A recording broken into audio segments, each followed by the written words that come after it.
It's you. You right there. Come here. Come closer. Something to say to you. Hi.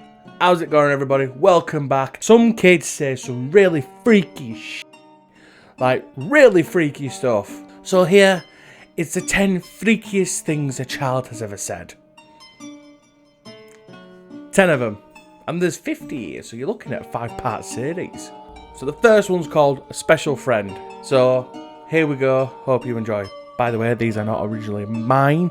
I'll leave the link to the website down below so you can find out more. I was with my sister, her husband, and their 2-year-old daughter. We were talking about the loved ones who had recently passed. My father had died sometime recently. My brother-in-law went and grabbed a picture of his mother, who had died in a car crash when he was 6, to show me. When my niece saw the picture though, she started laughing. We asked her what was so funny, and she looked at us and said, "That's my special friend who sings to me." Yeah, 9 out of 10 for scariness. That was my child. Yeah, I'm not being funny, but just go stand with your mother over there away from me while I wipe the skid marks out of my pants. Jesus Christ. So yeah, we have a number 2. This number 2. This is called Behind You. Go back to sleep. There isn't anything under your bed. He's behind you now. Still haven't gotten over that one and shiver at the memory. Ooh, that's a standard thing a kid will say. Yeah, he's behind you now. It could be anyone. Could be the dad, could be the uncle, could be Santa. Watching you, Santa. Leave him alone. Long lost brother. Walking past an old cemetery, my then 3-year-old son casually said, "My brother is in there." When I reminded him that he didn't have a brother, he said, "No, Mama, from before, when the other lady was my mummy." That's up there. Creepy factor 6. It's okay. Yeah, kids say weird stuff, but that's a solid 6. This time, it's goodbye. I was tucking in my 2-year-old and he said, "Goodbye, Dad." I said, "No, we say goodnight." He said, "I know, but this time it's goodbye." I had to check on him a few times to make sure he was still here. That's just sad. What would possess a kid to say, "Goodbye, Dad"? It's alright, you'd be checking him. I'd be sleeping next to him on the floor. It's like, still here. Yep, still here. Number 5 is the big guys. My sister got hit by a drunk driver in April and it totaled her car. She had my 4-year-old nephew and my infant niece with her. When my mum arrived at the hospital, my nephew asked if he would thank the big guys. "What big guys, Caden?" "Grammy, the big guys that were in the car with me when it got loud and scary. And they hugged me with their arms and kept me safe." Even the insurance adjuster cannot explain how either child escaped with not a scratch. Either it's really good luck, or whoever hugging them kids, I bet the parents are glad they did it. That's just not creepy. 5 out of 10. Number 6, little brother sick. When my cousin was 2-year-old, also, her mum got pregnant again.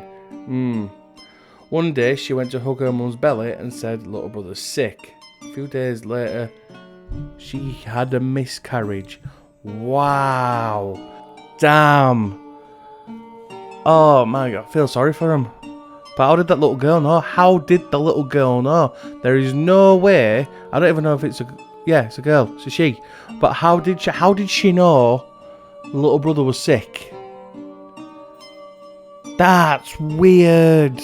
That's really weird. I get that a 7. 7 out of 10. Number 7. I used to do that. Number 7. I used to do that. When my son was small, I was talking to him about growing potatoes. That's just standard. Every kid needs to grow up to know how to make a potato. Creepy and weird fact about a potato. Did you know you could live off a potato? Because it contains all the nutrients a growing kid needs. So yeah, kid, you grow them potatoes. I described how you bank up the earth around them as they grow, and he said, I used to do that when I was an old man. Yeah, that's frightening. That's really frightening. Ew. Jesus. Number 8. Bad man. Why are you crying? Bad man.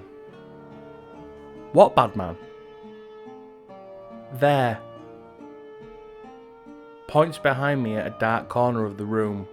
A lamp on the bookshelf next to said darkened corner falls off as soon as I turn to look. She slept in our bed that night. Aye, damn right that would happen. In fact, I won't be sleeping in the house that night. As soon as I saw that lamp fall off and that little kid shout, "Oh, that's a bad man in the corner," my bags would be packed straight out that door. Knocking on the door. Here, Mum, I'm staying at your house tonight and you can have the little kid as well. Jesus Christ, 10 out of 10. That is horrifying. It's a monster. My 3-year-old daughter stood next to her newborn brother and looked at him. My 3-year-old daughter stood next to her newborn brother and looked at him for a while, then turned and looked at me and said, "Daddy, it's a monster. We should bury it." Little girl, you got problems. Damn. That's frightening. Bury it. I'd be saying, love, what do you mean it's a monster? What do you mean it's a monster? I give it a 10, because that's just scary. A bad accident. My mother was babysitting my daughter while I was at a doctor's appointment and said, "Oh no, Grandma, Mama's not coming home anymore today. She was in a bad accident. She can't come get us." I had indeed been in an accident that almost killed me at that exact same time. None of my family had not yet been notified. Oh, that's spicy. I don't get how can a kid know? How can a child know that when they're so innocent? They don't. Let's face it, children, they don't know anything. That sounds awful to say. Kids are clever. Some kids are clever, and some kids know this stuff. Jesus Christ, that is. I give that a 10 out of 10. 10 out of 10. Right then guys, if you enjoyed the video, please leave a like, and if you liked it that much, then don't forget to click subscribe, because not a lot of you who watch my videos are subscribed. So yeah, click subscribe, leave a like, and I'll see you later.